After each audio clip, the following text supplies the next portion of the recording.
Hello! Je vous retrouve aujourd'hui pour vous présenter mes 5 sagas terminées que j'ai préférées. Je vous explique pourquoi je vous présente ces 5 sagas, tout simplement parce que j'ai décidé de mettre en place une book jar pour les sagas. Et donc je me suis dit quoi de mieux que de parler de cette book jar que je vais mettre en place en vous présentant les 5 sagas que j'ai préférées et que j'ai déjà terminées. Donc je vais commencer par vous présenter ces 5 sagas et ensuite je vous parlerai de cette book jar. C'est parti, on commence tout de suite.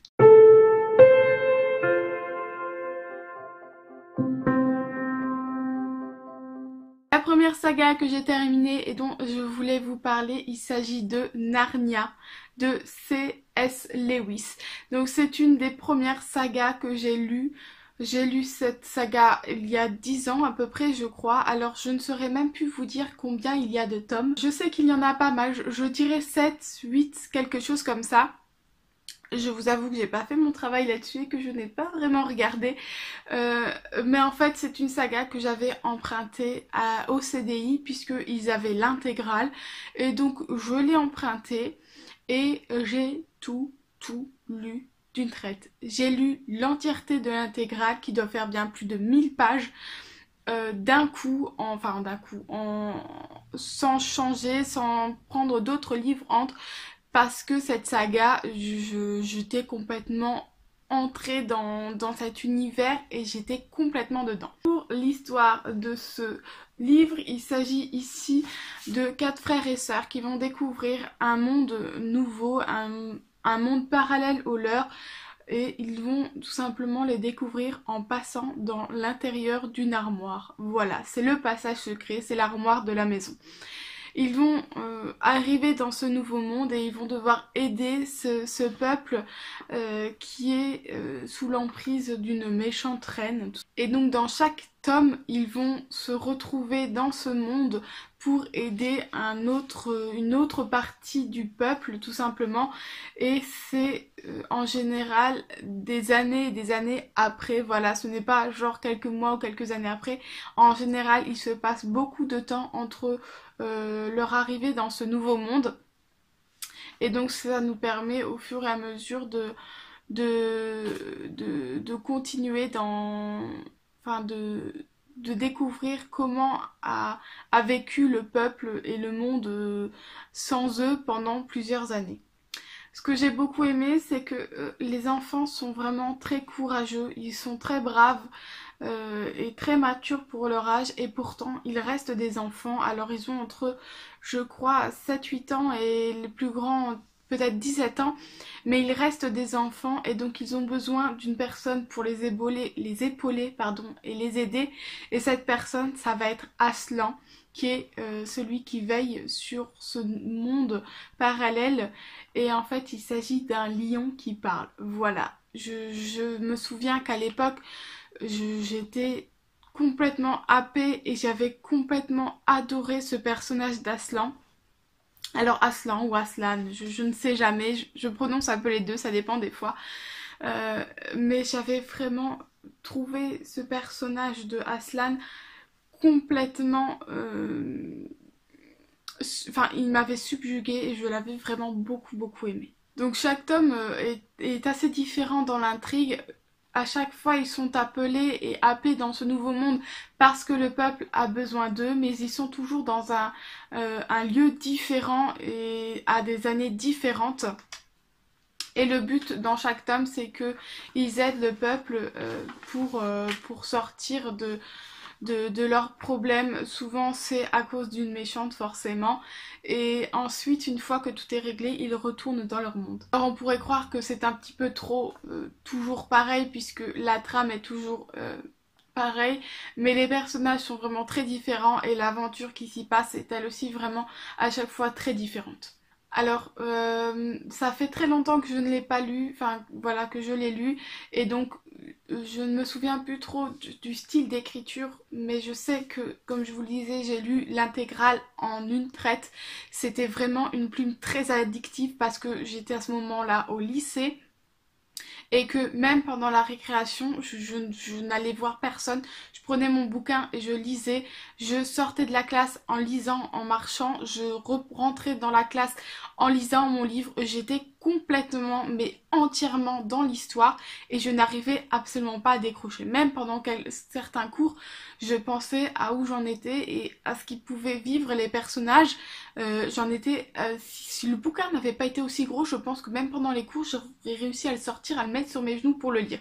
J'étais vraiment complètement accro à cette saga et j'ai toujours dit que je relirais au moins un tome. Et en même temps, j'ai toujours peur de ne pas retrouver ce que j'ai pu vivre à l'époque où j'avais complètement adoré et où j'avais été complètement subjuguée par l'imagination et par ce monde complètement nouveau.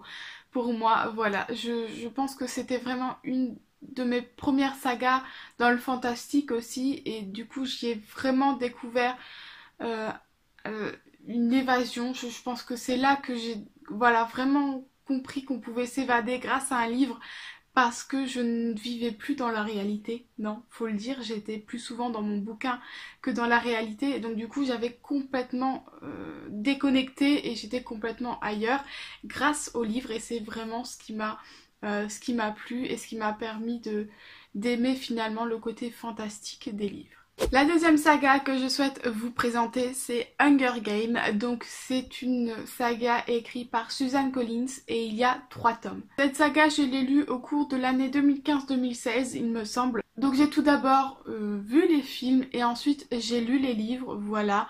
C'est souvent dans cet ordre-là que ça se passe. Ouais, très souvent, mais pourtant c'est pas forcément l'ordre que je préfère. Peu importe, c'est pas le sujet ici. Pour résumer un petit peu cette saga, on va ici être dans une dystopie où il y a des castes qui sont formées avec forcément comme toujours les plus riches et les moins riches d'un côté.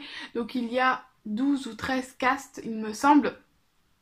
Et donc pour amuser et divertir les plus riches d'entre eux, chaque année une télé-réalité, une émission virtuelle a lieu avec 2 membres de chaque caste qui sont tirés au sort et qui vont se retrouver tous au même endroit et ils pourront sortir de là lorsqu'il n'y en aura plus qu'un en vie. Voilà. Donc tout ça est filmé afin que les gens riches, eux, puissent suivre et se divertir. Et on va suivre ici donc Kathleen Everdeen qui va en fait se proposer pour y aller à la place de sa petite sœur et donc elle va aller là-dedans mais elle va un petit peu se rebeller face à ce système puisqu'elle n'est absolument pas d'accord, ce qui est tout à fait compréhensible.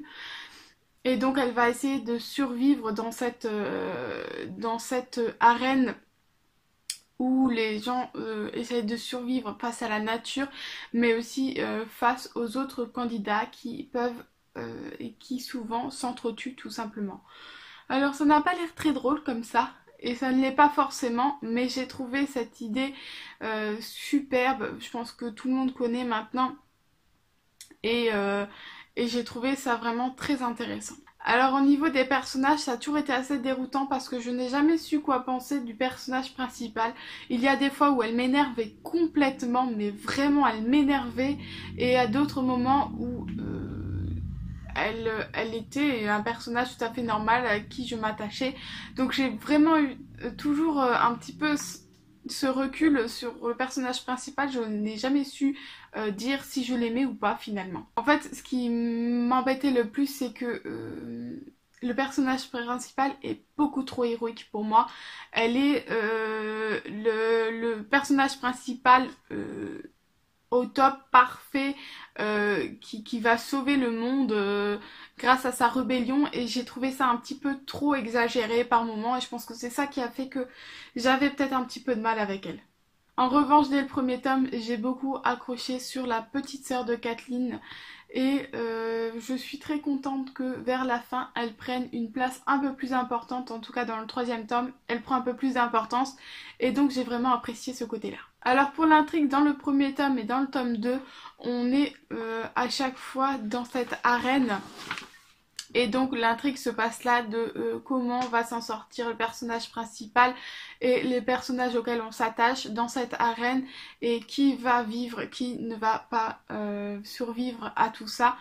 Mais malgré le fait que ce soit 2 tomes où on se retrouve dans les mêmes situations, je trouve que c'est très bien fait parce qu'on a pas une redite, ça reste complètement différent dans la manière dont l'aventure se passe et en débutant le 2e tome et en me rendant compte qu'on allait retourner encore une fois dans l'arène, je me suis dit c'est bon, on s'est déjà vu, qu'est-ce que l'auteur va pouvoir nous apporter de plus pour qu'on ne s'ennuie pas et que ce soit pas du déjà vu. Et effectivement l'auteur joue très bien son rôle parce qu'il a très bien su changer, voilà, nous faire découvrir d'autres choses qui auraient pu se passer dans l'arène. Moi, quand j'ai vu quand j'ai lu le tome 1, je me suis dit c'est bon, on a tout vu, elle est passée par toutes les épreuves, qu'est-ce qui peut encore lui arriver? Et donc franchement j'ai été très étonnée par ce tome 2 qui amène un côté complètement différent malgré le fait qu'on soit là encore dans l'arène.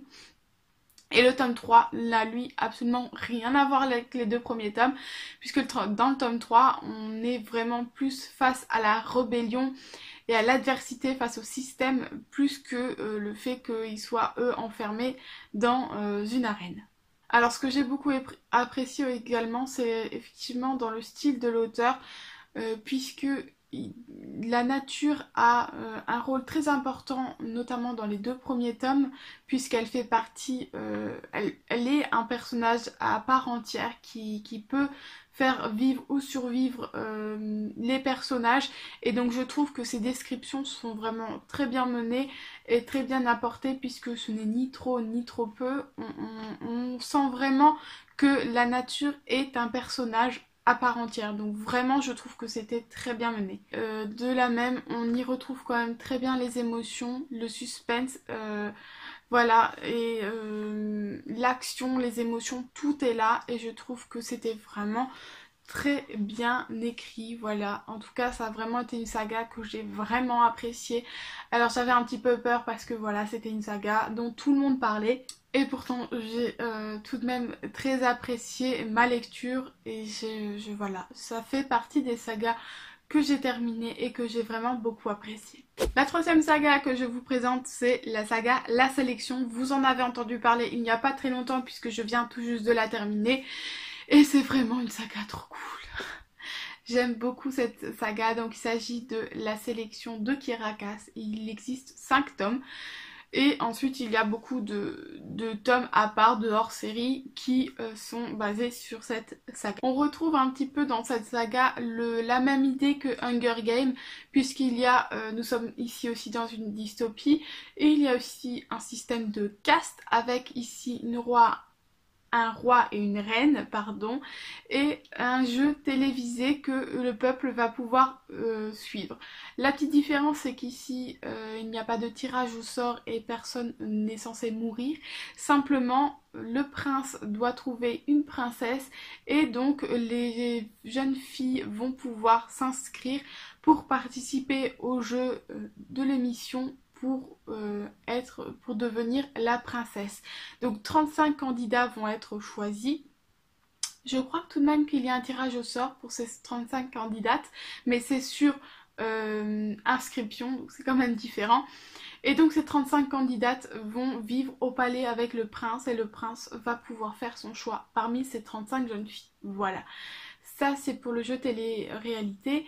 Et dans l'histoire, nous allons suivre America qui fait partie bien sûr des plus pauvres et elle va faire partie de ces candidats un peu malgré elle puisque elle l'a fait plus pour sa famille que pour elle. Et donc on va la suivre un petit peu dans son aventure au palais et toute la question est va-t-elle être choisie? Va-t-elle vouloir être choisie? Va-t-elle vivre l'aventure jusqu'au bout ou non? Puisque petit à petit, les candidats sont éliminés jusqu'à ce qu'il n'en reste qu'une et qui deviendra donc la princesse. Alors à la base j'avais beaucoup aimé et j'étais partie dans cette saga parce que nous parlons de royauté et de caste, c'est vraiment ça qui m'avait vraiment induit et m'avait vraiment donné envie de lire cette saga. Certains personnages m'ont touché plus que d'autres, notamment Maxon dans les 3 premiers tomes, qui est donc le prince. Voilà, j'ai trouvé que c'était une personne tout à fait respectable et que j'ai beaucoup apprécié. Je l'apprécie toujours autant dans les 2 derniers qui eux sont un petit peu différents puisqu'on va suivre non pas Maxon qui doit choisir sa princesse, mais l'enfant de Maxon qui s'appelle... comment s'appelle-t-il déjà? Edline, il me semble. J'ai donc apprécié Maxon tout au long de ces 5 tomes. J'apprécie aussi beaucoup son enfant, qui est bien différent des personnages principaux qu'on peut voir d'habitude. Donc c'est un petit peu pour ça que j'ai aimé. Dans les 3 premiers tomes, j'ai aussi beaucoup aimé la mère de Maxon, qui je trouve est une femme aussi qui était très attachante. Et aussi les femmes de chambre des personnages principaux, que ce soit dans dans les 3 premiers tomes avec America ou dans les 4 et 5e tomes avec l'enfant de Maxon. Je trouve que la femme qui la suit est elle aussi très intéressante. Voilà, j'aime beaucoup. Les personnages sont en général plutôt attachants dans ces sagas et je les apprécie bien que certains restent comme toujours un petit peu détestables puisqu'il en faut toujours quelques-uns. Dans les 3 premiers tomes, nous avons 2 intrigues différentes. La première est de savoir qui Maxon va choisir et que va faire America, quel choix va-t-elle faire face à tout ce qui lui arrive. Mais il y a aussi une deuxième intrigue qui est la rébellion du peuple. Voilà, le peuple n'a plus forcément envie de ce système et se rebelle. Et donc on va suivre cette rébellion.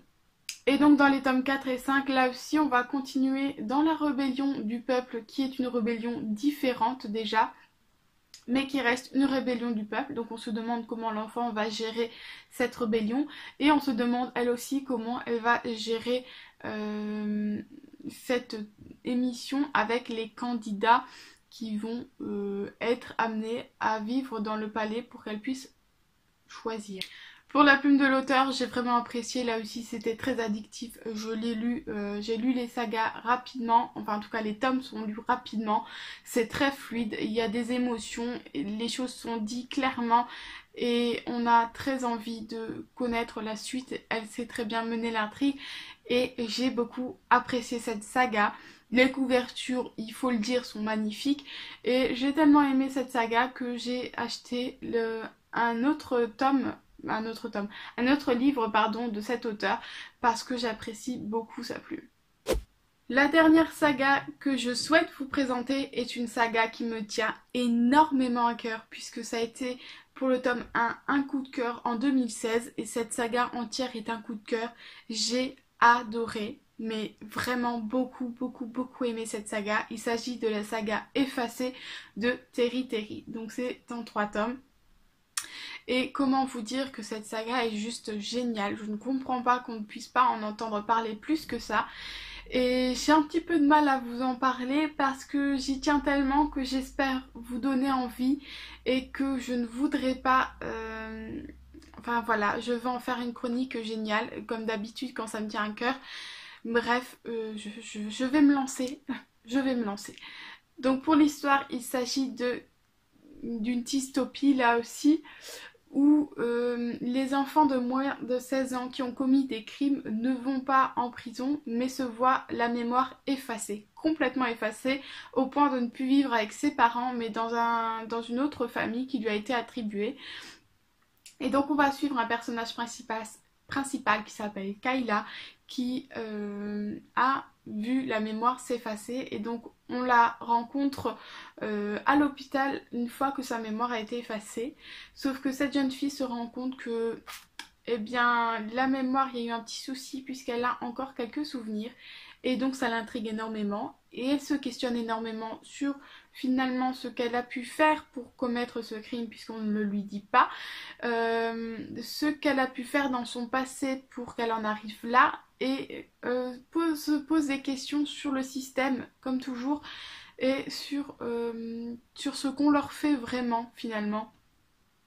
Donc voilà, le personnage principal de Kayla est quelqu'un que j'apprécie énormément parce que pour une fois, ce n'est pas une héroïne qui va sauver le peuple de cette oppression de la hiérarchie qui fait n'importe quoi. Non, on va juste suivre une jeune fille qui se pose énormément de questions sur son passé, qui se pose des questions sur son avenir et qui pense à elle tout d'abord avant de penser au peuple et qui veut simplement comprendre qui elle est et qui elle va devenir. Donc ça, je trouve que c'était appréciable et je trouve que ça change énormément des héros et des héroïnes qui vont sauver la terre entière parce que ils sont rebelles. Voilà, rien à voir. Elle est rebelle, c'est sûr, mais elle pense à elle avant tout. Ce qui est très intéressant aussi, c'est que le personnage principal se questionne tout au long des 3 tomes sur à qui elle peut faire confiance et cela nous amène nous aussi à nous questionner sur en qui elle peut faire confiance. Elle a des alliés, des ennemis, ça change au bout du 2e tome, au bout du 3e tome et on ne sait jamais à qui se fier, on ne sait pas. Donc on fait confiance au personnage principal parce qu'on est nous-mêmes perdus dans cette histoire. Alors pour l'intrigue, on a vraiment une intrigue qui se met en place tout au long des 3 tomes, vraiment. C'est pas 3 intrigues différentes, mais vraiment une intrigue qui a lieu tout au long des 3 tomes.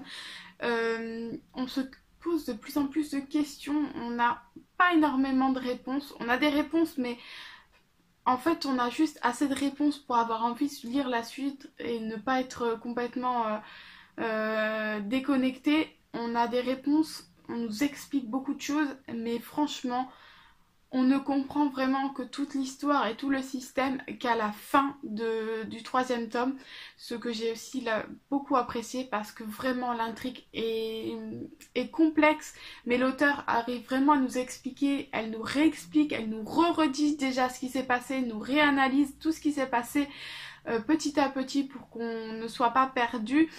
Parce que c'est vraiment une intrigue complexe qu'elle a mis en place et qui nous prend vraiment les tripes. En tout cas, moi, ça m'a vraiment pris les tripes à comprendre tout ce qui se passait. Alors, dans le tome 1, j'avais mis un petit bémol. J'avais mis le point sur le fait que je trouvais qu'il manquait d'un peu d'émotion, tout de même, ce premier tome. Mais je disais aussi qu'on pouvait comprendre puisque l'auteur veut nous mettre dans la peau du personnage et que le personnage dans ce tome 1 n'a pas beaucoup d'émotions. Je vous dirai pas pourquoi, vous le comprendrez en lisant. Donc je pouvais comprendre et effectivement quand j'ai lu le tome 2 et que j'ai vu les émotions qui arrivaient et tout ce que j'ai vécu grâce à ce livre, j'ai compris qu'en fait oui c'était vraiment voulu dans ce tome 1.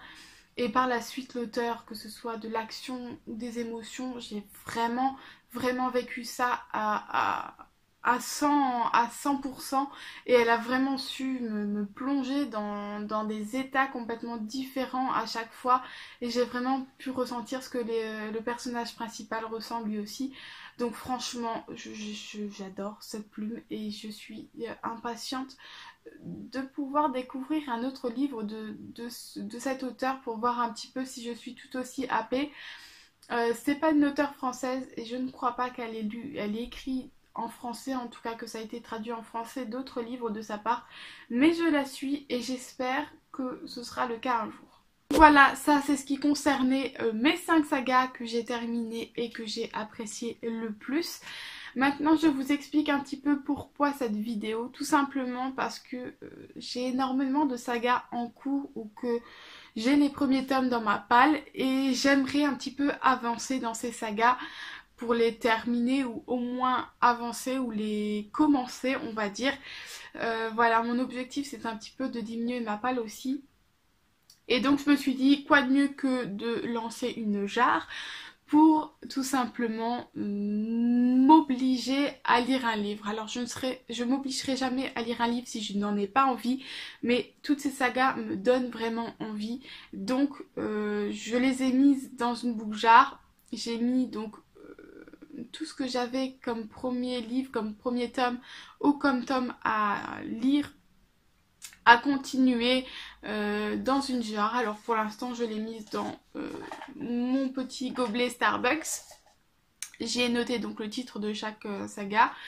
Je pense que dans un premier temps, je vais commencer par tirer au sort et prendrai seulement si je l'ai dans ma palle. Voilà, c'est-à-dire que si je tire au sort et que je n'ai pas le tome suivant dans ma palle, je pense que je le remettrai et j'en tirerai un autre parce que mon but n'est pas d'acheter mais de vider ma palle. Donc voilà, je pense que ça va se faire comme ça pour le moment.